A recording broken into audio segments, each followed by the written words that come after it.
رسول کریم صلی اللہ علیہ وآلہ وسلم نے ارشاد فرمایا، میں تمہیں ایسی عبادت نہ بتاؤں کہ جس کو کرنا بہت ہی آسان ہے اور بدن پر وہ بوجھل نہیں ہے، بدن پر وہ ہلکی ہے۔ عبادتوں میں مشقت تو اٹھانا پڑتی ہے۔ آپ نماز پڑھنا چاہیں گے تو آپ کو وضو کرنا پڑے گا ٹھنڈے پانی سے، چل کے مسجد جانا پڑے گا، رکوع و سجود ہوں گے۔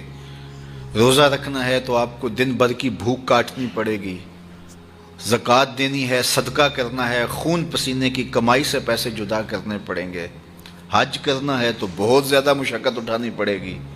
جتنے بھی اعمال ہیں خیر کے، اچھائی کے، ان میں بہت زیادہ مشقت اٹھانا پڑتی ہے۔ یہ طالب علم یہاں پڑھ رہے ہیں، 8 سال کا چلہ کاٹ رہے ہیں، معلمین پڑھا رہے ہیں، صبح تہجد سے اٹھتے ہیں اور شام تک ایک وظیفے میں لگے ہیں، علماء ہیں کام کر رہے ہیں، بہت سارے لوگ، کتنے مشقت والے کام ہیں، تب اللہ کی رضا جا کے نصیب ہوتی ہے۔ لیکن میرے حضور نے فرمایا تمہیں ایک ایسا عمل نہ بتا دوں جس میں بدن بھی نہیں تھکتا اور ہے بھی بڑا آسان؟ اللہ اکبر! فرمایا وہ عمل کون سا ہے؟ الصمت و حسن الخلق، خاموشی اور اچھے اخلاق۔ زیادہ بولنے سے بہتر ہے خاموش رہو، خاموشی میں نجات بھی ہے، ثواب بھی ہے۔ زیادہ بولنے والا جھوٹ بھی بول لیتا ہے، زیادہ بولنے والا گالی گلوچ اور سب و شتم پر بھی اتر آتا ہے، زیادہ بولنے والا کسی کی پگڑی بھی اچھال دیتا ہے، زیادہ بولنے والا غیبت بھی کر لیتا ہے، زیادہ بولنے والا ایسا مزاح کر لیتا ہے جس سے کسی کو تکلیف پہنچے۔ زیادہ بولنے والے سے بہت ساری غلطیاں ہو جاتی ہیں، جو تھوڑا بولے اس سے غلطیاں کم ہوتی ہیں، چونکہ انسان کے زیادہ گناہ جو ہے وہ اس کی زبان کی وجہ سے ہوتے ہیں۔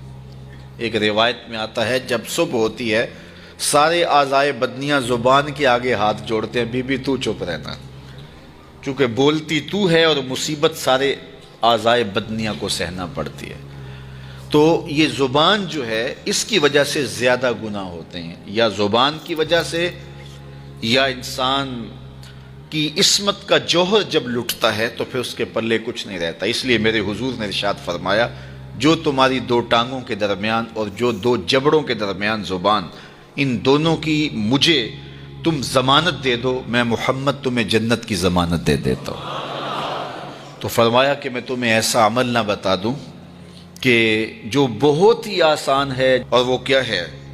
الصمت، خاموشی، وحسن الخلق، اور دوسری بات اچھے اخلاق، رویوں کی خوبصورتی۔ کسی سے ملو تو ہنس کے ملو، کسی سے بات کرو تو لہجے میں نرمی ہو، کسی کی عزت آبرو کا خیال رکھو، بڑے کا احترام کرو، چھوٹے پر شفقت کرو، مخلوق خدا پر رحم کرو، اللہ کی مخلوق پر شفقت سے پیش آؤ، رسول کریم کی امت پر رحم کرو۔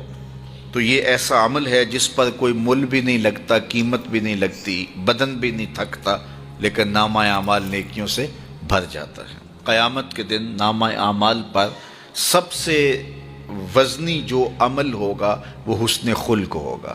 حضور نے فرمایا کہ بیہودگی اور فحش کلام کرنا، یہ سب کچھ جو ہے، تو فرمایا یہ اسلام میں سے نہیں ہے، اور بہترین اسلام وہ ہے جس میں خلق اچھے ہوں۔ حضور نے ارشاد فرمایا کہ جو حسن خلق ہے یہ گناہوں کو اس طرح مٹا دیتا ہے جس طرح جو مصفہ پانی ہوتا ہے، اچھا پانی ہوتا ہے، وہ بدن سے میل کچیل اتار دیتا ہے، اور جو برے اخلاق ہیں وہ عمل کو اس طرح فاسد اور ضائع کر دیتے ہیں جس طرح شہد کے اندر سرکہ ڈال دیا جائے تو شہد صحیح نہیں رہتا۔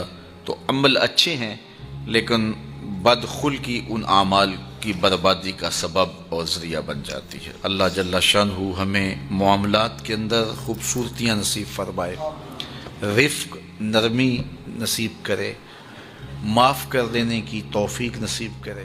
رزق کمانے کے جو مقاصد ہیں وہ بہت سارے ہو سکتے ہیں، لیکن شریعت میں کاروبار کرنے کے، رزق روزی کمانے کے بنیادی مقاصد 3 ہیں۔ پہلا مقصد اپنے آپ کو سوال سے بچانا، دوسرا مقصد اپنے آپ کو حرام سے بچانا، تیسرا مقصد اپنی اولاد کی کفالت کرنا۔ یہ بنیادی مقاصد ہیں جن کے لیے رزق کمانا، روزی کمانا ہمارے اوپر لازم ہو جاتا ہے۔ اور اگر آپ کاروبار کو وسعت دے رہے ہیں، ضرورت سے زیادہ کما رہے ہیں، تو اس کے لیے ایک چوتھی نیت آپ کو ساتھ کرنی ہوگی، اور وہ یہ کہ معاشرے کے کمزور لوگ، رشتہ داروں میں غریب لوگ، میرے ہمسائیگی کے اندر جو غریب لوگ ہیں، یتیما ہیں، مساکین ہیں، معاشرے کے وہ لوگ جو اپاہج ہیں، معذور ہیں، کمانے کی صلاحیت نہیں رکھتے، میں زیادہ مال کما کے ان کی کفالت بھی کر سکوں۔ ان چار مقاصد کو ذہن میں رکھ کر کے جو رزق کمایا جائے گا وہ دنیا نہیں ہوگی، عین دین ہوگا۔ لیکن اگر ان چار مقاصد کے علاوہ رزق کمانے کا کوئی پانچواں مقصد بھی شامل ہو گیا تو وہ ان چار مقاصد کو بھی دنیا بنا دے گا۔